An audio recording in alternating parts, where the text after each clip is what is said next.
ഈ പോറ്റി എന്ത് സുബ്രഹ്മണ്യം പോറ്റിയോ?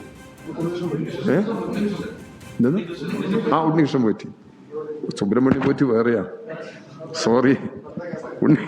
അതെ, നമുക്ക് ഈ കുറ്റവാളികളെയൊന്നും നമുക്ക് പേര് അധികം കിട്ടില്ല. കാരണം നമ്മൾ വേറെ റൂട്ടിലൂടെ സഞ്ചരിക്കുകയാണ്, കുറ്റവാളികളോടൊപ്പം സഞ്ചരിക്കല്ല. അതുകൊണ്ടാണ് അത് ക്ഷമിക്കുക. അതൊരു തെറ്റ്, ഒരു സ്ലിപ്പ് വന്നതാണ്.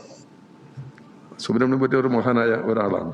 അപ്പൊ അതുകൊണ്ട് അങ്ങ് ആ പേര് തന്നെ പറയാൻ പാടില്ലാത്ത ഈ ഉണ്ണികൃഷ്ണൻ പോറ്റി എങ്ങനെ വലിയ സെക്യൂരിറ്റി സംവിധാനമുള്ള കോൺഗ്രസിന്റെ പ്രമുഖ നേതാവിന്റെ അടുത്ത് എങ്ങനെ എത്തി? അവർക്കിതിൽ പങ്കിടുന്നതെന്ന് ഞാൻ പറയുന്നില്ല. സോണിയാഗാന്ധിക്ക് ഇതിൽ പങ്കുണ്ടെന്നോ സോണിയാഗാന്ധിയുടെ ആവശ്യപ്രകാരമാണ് ഇദ്ദേഹത്തെ എത്തിച്ചതെന്നൊന്നും ഞാൻ പറയില്ല. അങ്ങനെ പറയാനുള്ള ഒരു തെളിവോ അങ്ങനെ പറയാനുള്ള ഒരു യാതൊരു നിലയും ഞങ്ങളെ സംബന്ധിച്ചിടത്തോളം ഇല്ല. പക്ഷേ ഈ കുറ്റവാളിയെ ഇങ്ങനെ തെറ്റ് ചെയ്തുകൊണ്ടിരിക്കുന്ന ആളുകളെ അവിടെ എത്തിച്ചല്ലോ. അവരെ കൂടെ കോൺഗ്രസിന്റെ നേതാക്കന്മാരുണ്ടായിരുന്നില്ലേ? അതില് അവർക്കൊന്നും പങ്കില്ല എന്നുള്ളതാണ് കൂടെ പോയ ആളുകൾ പറയുന്നത്. പിന്നെ എങ്ങനെ എത്തി? നമുക്കാർക്കെങ്കിലും അവിടെ എത്താൻ കഴിയും? കോൺഗ്രസിന്റെ പ്രമുഖരായ നേതാക്കന്മാർക്ക് അവിടെ എത്തിച്ചേരാൻ കഴിയുന്നതാണ്. അതൊക്കെ വിസ്മരിച്ച ആളെന്ന് എന്തിനാ? അതൊന്നും ചർച്ചയില്ലല്ലോ എവിടെയും. അതിനെക്കുറിച്ചൊന്നും ചർച്ച ചെയ്യുന്നില്ലല്ലോ.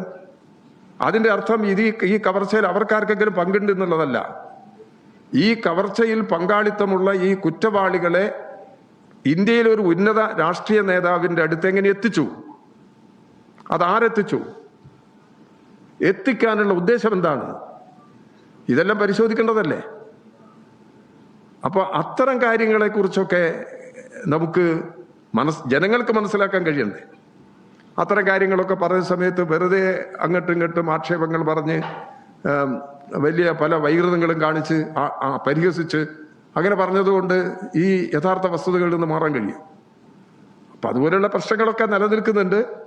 ആ പ്രശ്നങ്ങളെല്ലാം അതിന്റെ വസ്തുതകൾ എന്താണ് എന്നുള്ളതെല്ലാം പുറത്തു വരുമെന്ന് തന്നെയാണ്. കുറച്ച് സമയം എടുക്കേണ്ടി വന്നു കഴിഞ്ഞാലും എല്ലാ കാര്യങ്ങളും പുറത്തു വരും എന്ന് തന്നെയാണ് ഞങ്ങൾ പ്രതീക്ഷിക്കുന്നത്. ഈ തിരഞ്ഞെടുപ്പ് വിലയിരുത്തുന്ന ഭാഗമായിട്ട് ഇപ്പൊ കണ്ണൂരിൽ പറഞ്ഞത് മനസ്സിലായ ഒരു കാര്യം, ഈ UDF അവരുടെ പ്രചാരണ മികവ് കൊണ്ട് നേട്ടമുണ്ടാക്കുന്നതാണ്. LDF ആ പ്രചാരണം പുറത്തെടുക്കാൻ കഴിഞ്ഞില്ല. അങ്ങനെ തന്നെയാണ്. അല്ല, ഇതൊക്കെ പറയുകയാണെങ്കിൽ ഈ കളവ് പറഞ്ഞ് ധരിപ്പിക്കാൻ വേഗം കഴിയും.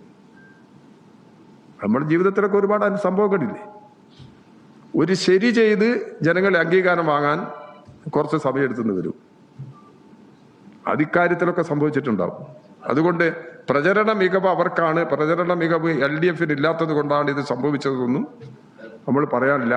ഇവിടെ പ്രചരണ പരിപാടികളെല്ലാം നടത്തിക്കൊണ്ടിരിക്കുന്ന സൈനിക ഇലക്ഷനിലേക്ക് വരാൻ പോകുകയാണല്ലോ.